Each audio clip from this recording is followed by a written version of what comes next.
Paolo Avellino, pinasaya Fanny sa autograph. Kim Chiu, pinuna ang puson.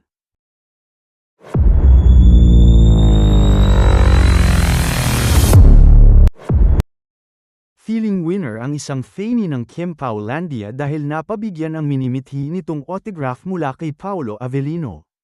Makikita sa post ni @all4kimpao sa X Media ang dalawang larawan ng pagbida ng netizen sa signature ni Paolo sa kanyang hoodie shirt.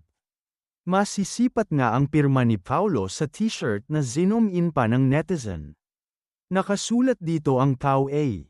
Mula sa ine-endorsong local brand ng muscle relaxant patch ni Paolo ang sweatshirt. Say pa ng Fanny, got my hoodie signed by @Paolo Avellino. Thank you, brand ng patch, and thank you so much Pau. Pirma mo lang nakakahappy na. Hindi na ipinaliwanag pa ng netizen kung paano siya nakakuha ng signature ni Paolo. Pero super effort ng todo ang nasabing solid. Isa ang nasabing Kim Paulandia na masipag mag-post sa X Media tungkol kina Kim Chiu at Paolo, at kahit throwback pics ang mga ito. Pinuna naman ng mga netizen si Kim Chiu dahil halata daw raw na may puso nito sa suot niyang blue dress sa kanilang noontime show. Nanibago ang mga Fanny dahil nasanay silang flat ang tiyan ng Chanite Princess at super sexy. Sa social media kung saan pinost ito, ay iba-iba ang naging reaksyon ng Fanny. May mga maka-Kimpao na nagsasabing parang baby bump daw ito na sana raw ay true at si Paolo Avellino ang ama.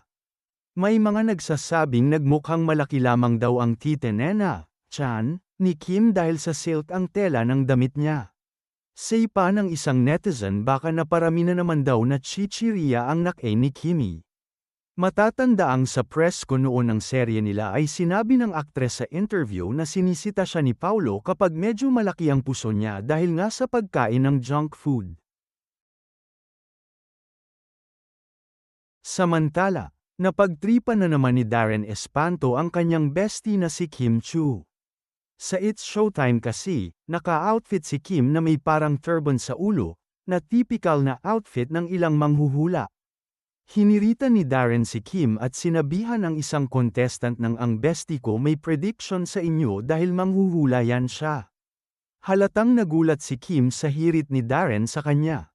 Pero hindi naman ito nap-icon at sinakiyan na lang ang pang-trip ni Darren sa kanya. At parang ang naging daan pa ito kay Kim na e-address ang mga hula-hula. May recent hula kay Kim na pwedeng sabihin hindi positibo. Say na lang niya, gusto ko lang ipaalala sa lahat na hindi hawak ng mga bituin ang ating kapalaran. Meron tayong free will kaya sundin natin ito. Yun na.